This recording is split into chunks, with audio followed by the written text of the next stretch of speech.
Alright, boys, so we live in a society where entertainment comes from shooting someone with a pumpkin launcher in a video game while playing as a frozen banana or a ninja DJ or whatever. But it wasn't always like that. Wanna know why? Because we live in Minnesota. Now, for some reason, everything weird happens here. Ever heard of the Halloween blizzard of '91? Okay, now this story starts with a tribe called the Dakota. Now, the Dakota were the first people to ever live in Minnesota.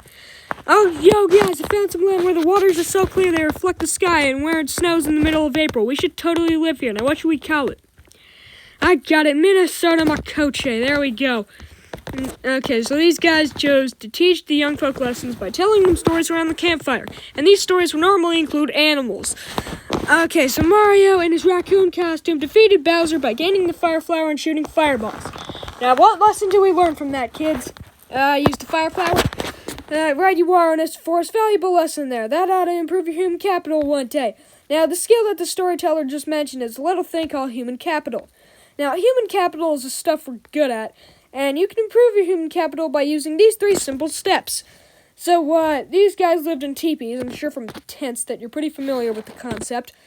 Now, the kids weren't allowed to fight and horseplay with each other in the teepee, or else the teepee would collapse and explode on impact.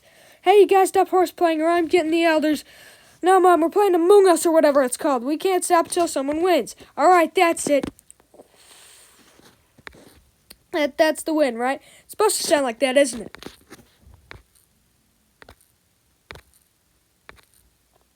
Oh, no. What did I tell you? Anyway, here's 2 more rules. 1, be generous. Now, I don't think many people know the real meaning of generosity. It means to give people what you have, without expecting anything in return. Here, take my 4 monitors, gaming chair, RGB gaming keyboard, and LED wall designs. No worries, it'll come back someday. 21 years later. Where was my gaming setup already? I told myself it'd be back someday. That thing was my life. Well, I don't have it anymore. Perhaps I can get it back with the help of the ancestors.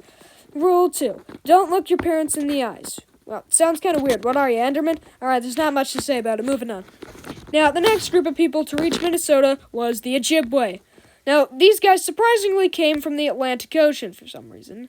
Yeah, kind of near Antarctica, I'd assume. Yeah, Penguin Land. Okay, so here's the story of how the Ojibwe got to Minnesota. Okay, so the ancestors told me that we're going to travel to a land where the waters are so clear they reflect the sky and where it snows in the middle of April. Yeah, and we'll make 7 stops along the way for some reason. Okay, so imagine this. You're just chilling in your backyard, you hear rumbling, you look over, and oh my emus, there's an entire tribe of natives running at you. Average day in Ohio right there.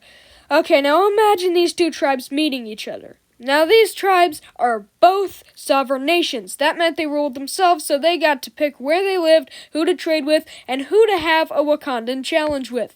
Now, I don't know what bargain these guys made, but it was probably like the Dakota gave the Ojibwe some land, and the Ojibwe gave the Dakota some penguins or something. Now, you thought the Dakota had some pretty good tent-looking homes called teepees. Well, the Ojibwe had something better. They had wigwams. Dude, you can't even fit in that thing. So, why should I care? Okay, they weren't that small. They were like half the size of a teepee, which is still pretty big. Okay, I'm pretty sure the whole Enderman thing applies to the Ojibwe, too. And they tell people stories about animals around the campfire, too. And one of these tribes views history as a circle. That means what happened once will happen again. So what does that mean? The Great Emu War is going to happen again? Sweet. Alright, thanks for watching. I appreciate you being here for this. Funny, wasn't it? Okay, see you later.